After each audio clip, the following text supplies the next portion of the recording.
Daħlu fis-seħħ tariffi ġodda għal parkeġġ fl-Isptar Mater Dei li permezz tagħhom persuni li jżuru pazjenti rikoverati fl-isptar se jħallsu inqas milli kienu jħallsu qabel. Ir-roħs iwassal sa 60 ċenteżmu skont il-ħin li wieħed idum ipparkjat.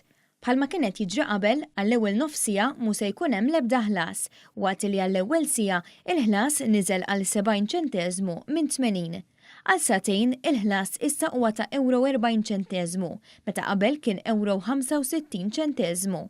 Birat il-ġodda l-ħlas tal-parkeġġ għall-ewwel 3 sigħat huwa ta' €2.10, meta qabel kien ta' €2.45.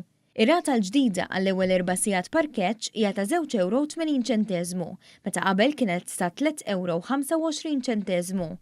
Għal aktar minn 4 sigħat, il-ħlas naqas minn €4.10 għal €3.50.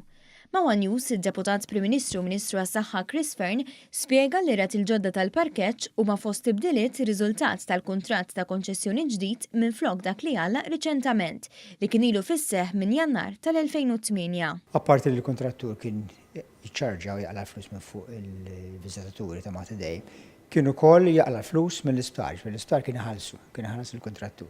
Bil-kontratt il-ġdid li daħal fis-seħħ din il-ġimgħa, il-kontrattur iħallas lil Mater Dei, l-isptar qed jaqla flus minn fuq dan il-kontratt.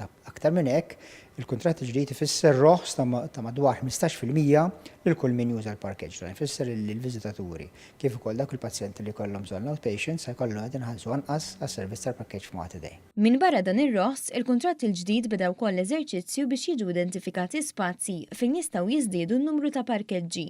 Għaddejjin ukoll taħdidiet bejn l-Isptar u l-General Workers Union biex impjegati f'Mater Dei ikollhom rati preferenzjali għal parkeġġ.